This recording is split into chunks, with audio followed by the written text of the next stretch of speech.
we do an annual planning, and they decide what their goal is. What is y'all's goal for the year? Achievement and fun. Achievement first, fun second. So they decided achievement was important to them. So sorry, don't mean to cut you off. Go ahead. Last but not least is the Eagle Scout Award. 2% of Scouts get the Eagle Award. This is one of the coolest ranks you can get. It'll help you with your job, and that is about it for Eagle. Well, continuing real quick, there's also 3 Eagle Palms you can get. Now, after you get the Eagle Palms, I think you can get like as many as you have the merit badges for, right? Believe so. Yeah. With the Eagle Palms, what you do is you earn 6 more? 5 more. You earn 5 more merit badges going past the rank of Eagle, and you wait and you stay active in the troop for 6 months.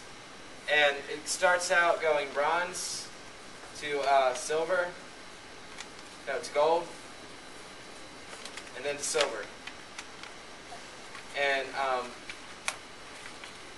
it's quite an achievement to get all of them. In fact, I've only heard of one scout who's actually gone all the way and gotten all 121 merit badges that they offer. So it's quite an honor. Okay. Thank you. Now, we're going to start with our second year awards. Second year awards means that Scout has been active in the troop for 2 years. I'd bring everybody up. So, Everybody's getting one up. I will just read off, and please come over here, please. Abney Stephen Abney. Line up right there in front of the table. Jeffrey Cohen. Charlie Lynn. Michael Orr. And Charles T. And Sean.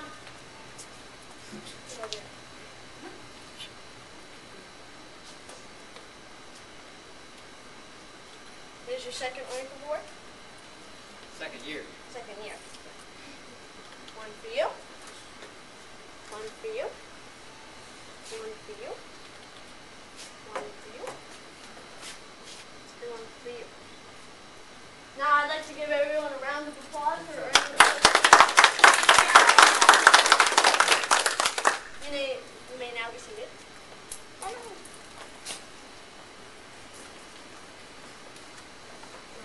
Now, Mr. Don has something he would like to say.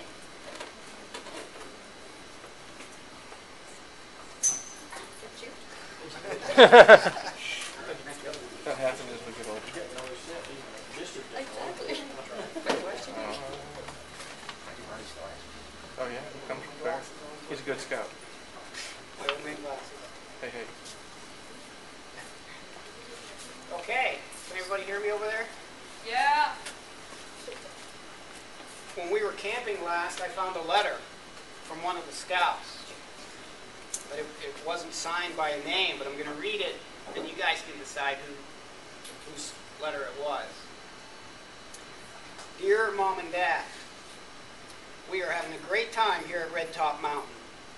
Scoutmaster Rick is making us all write to our parents in case you saw the flood on TV and worried. We are okay. Only one of our tents and 2 sleeping bags got washed away. Luckily, none of us got drowned because we were all up on the mountain. We're all up on the mountain looking for Charlie when it happened.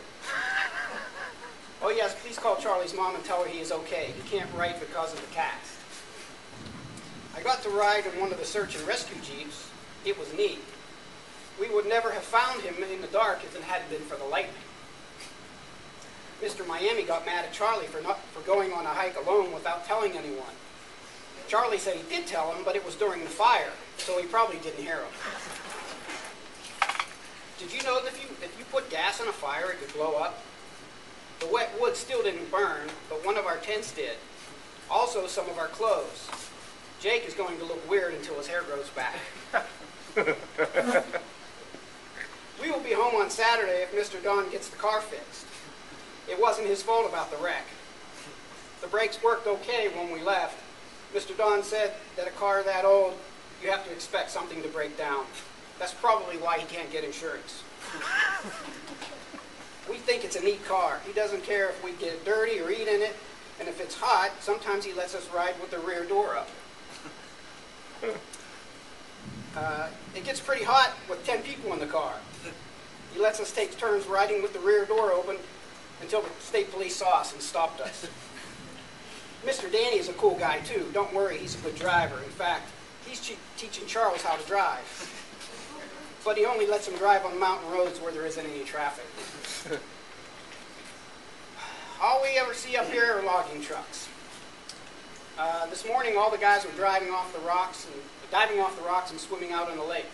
Scoutmaster Rick wouldn't let me because I can't swim, and Charlie was afraid he would sink because of the cast. So he just let us take the canoes across the lake. It was great. You can see some of the trees under the water from the flood.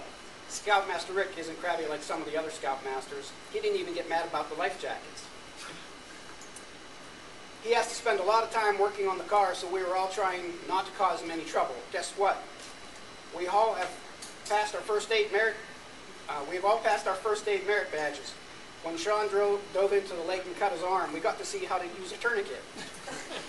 Also, Stephen and I threw up. Scoutmaster Rick said it was probably just food poisoning from the leftover chicken. First time Michael ate meat, too. I have to go now. We're going to Walmart to buy bullets. Don't worry about anything. We are fine. Love, your son.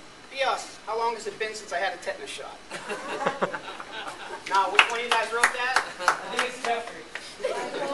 No, I think it's Chris. Chris. Do tell. I think it was Charles. It was me. Now, I would like to have our Scoutmaster Minute. Okay. A compass is a simple instrument. It reads the magnetic forces of the Earth and points to a magnetic north. If you get it too close to another magnet, it can give you a false reading. In the hands of a skilled scout, it can help keep you on the right path. In the Scout Oath, we promise to be morally straight.